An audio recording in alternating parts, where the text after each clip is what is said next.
Thank you.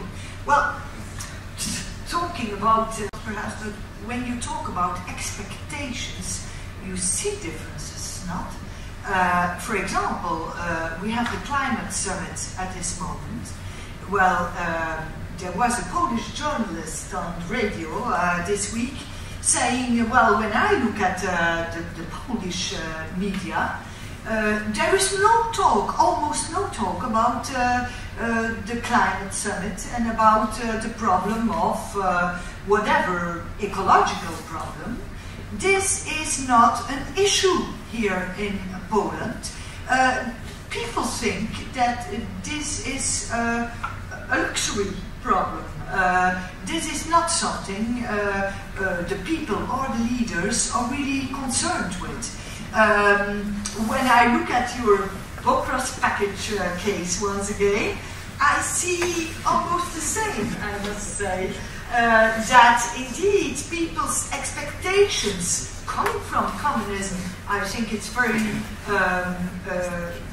well, very reasonable from the people in your countries, that their expectations on social and economic rights are higher perhaps because they were promised so much in during communism.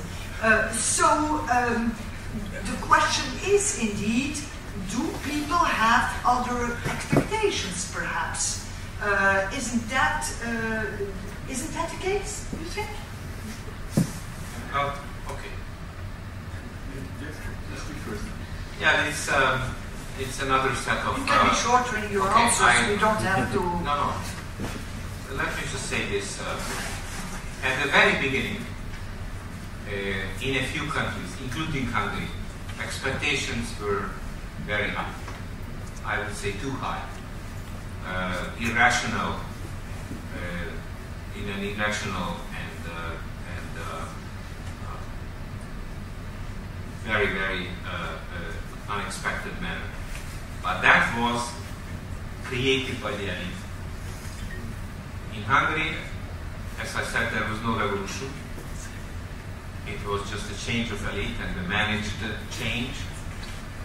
Hungary was living well beyond its means before the political changes. Hungary was by far the most indebted country amongst the former communist countries. It had by far the highest per capita foreign debt. So there was an illusion of improving that even further, while at the same time a good part of the economy collapsed because it was not up to the standards to withstand full Western competition, which was brought about by the liberalization of prices and imports and foreign trade and everything. So my package, if you want me to react to that, I realized that you wanted to hear a few words on that. I wanted to avoid that because it's not about me or what happened particularly in Hungary in 95-96, because it's history and it was long ago. That we simply had to bite the bullet and finally face reality and say, you know, for the country, the choice was very, very tough. Either fiscal collapse or implementing a bunch of austerity measures, which truly made me one of the least popular politicians at that time. At that time. Not today. It's important because today I am one of the most popular because people realize that had I had the chance to continue my reforms at that time, Hungary would not have returned back in square one, which is in right now. And once again, the choice is austerity measures or fiscal collapse. And that happened in many countries. So the Hungarian case is not an isolated case, where the elite promised the moon, and of course they were unable to deliver on that, because in a market economy and in a democratic society, very few things depend on the government anymore. So you cannot create paradise. Of course, it was not possible under the Soviet model either, but you could always blame the outsiders, everybody. In the democratic society, you cannot do that anymore. So So in this respect, I really feel that expectations do play a very important role. And when the expectations were managed in a more civilized and rational manner, like in the Baltic states, for example, despite having an even deeper decline in GDP, especially after the political changes, people accepted those hardships because they wanted to get rid of the Soviet model at any rate, at any cost, which is not the case in Hungary. In Hungary, even today, there are many people who feel that the previous regime was much better than what we have today. But of course, there was goulash communism. More communism than goulash.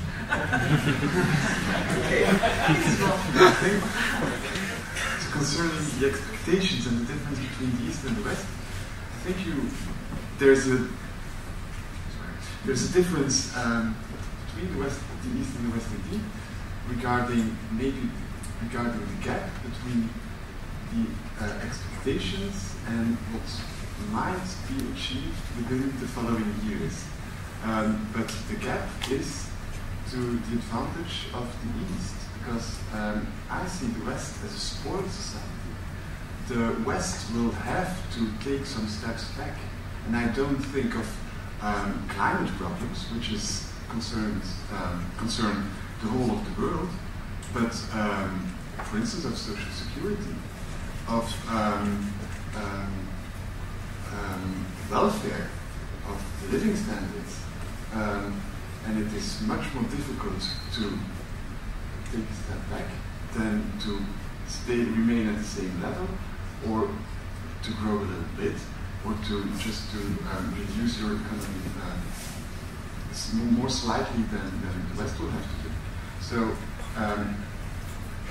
of course I'm challenging you, but it's just to say that you can also reverse such views on mentality and on expectations.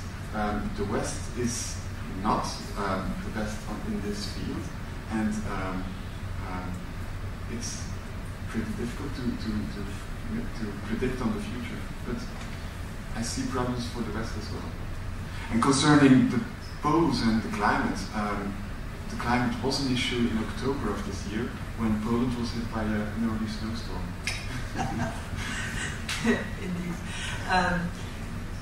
Yes,